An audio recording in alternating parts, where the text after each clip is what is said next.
In 1979, Lucille Ball walked quietly into Vivian Vance's home in Belvedere, California, knowing it would be the last time they would see each other. Vivian was dying of bone cancer. When Lucille saw her, frail and confined to bed, her heart cracked open. The two women who once made America laugh simply embraced and cried. No words passed between them in those moments. After decades of shared laughter and heartbreak, their silence was more intimate than speech.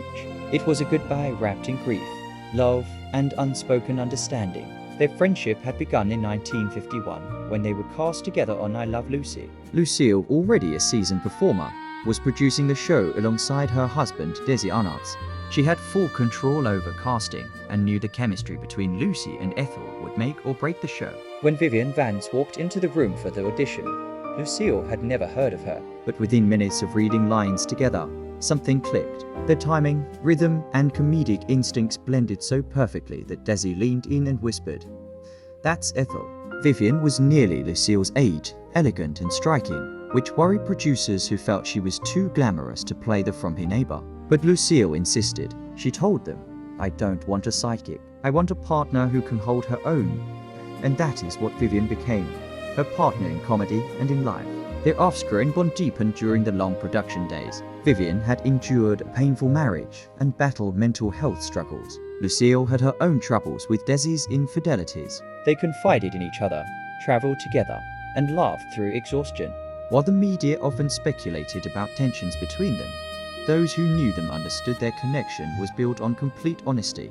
Even when it hurt, they fought, made up, and stood by each other in moments of both triumph and sorrow. One afternoon in the 1950s, Vivian broke down in her dressing room, overwhelmed by anxiety.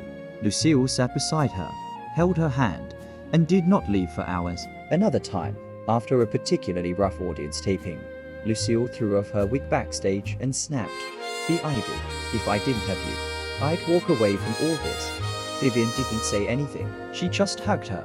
Even after I Love Lucy ended in 1957, and The Lucy Show followed in 1962 with Vivian returning as Vivian Bagley, their dynamic endured. Vivian eventually left in 1965, tired from the grind and seeking her own path. Still, they kept in touch through phone calls, letters, and surprise visits. In the late 1970s, when Vivian was diagnosed with cancer, Lucille was devastated. She visited Vivian multiple times, but the final visit in 1979 was different. Vivian had deteriorated, but she lit up the moment she saw Lucille. They sat together, hands intertwined, saying nothing. Vivian's sister Dorothy later said, "They just looked at each other. They cried, they held each other.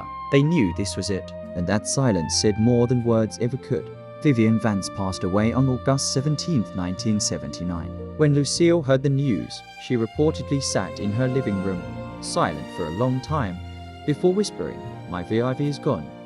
She did not attend the funeral, afraid she would break down publicly, but sent flowers and a handwritten note that read, "I'll never forget you. I never could." Years later, Lucille was asked about their friendship during a rare interview. She paused and said, "You know, they write scripts and call it television magic. But what I had with V.I.V., that was real. That was the magic in their final embrace. Two women who had given laughter to millions had a private, tearful goodbye. It was the quiet closing scene of a lifelong performance made only for each other's hearts."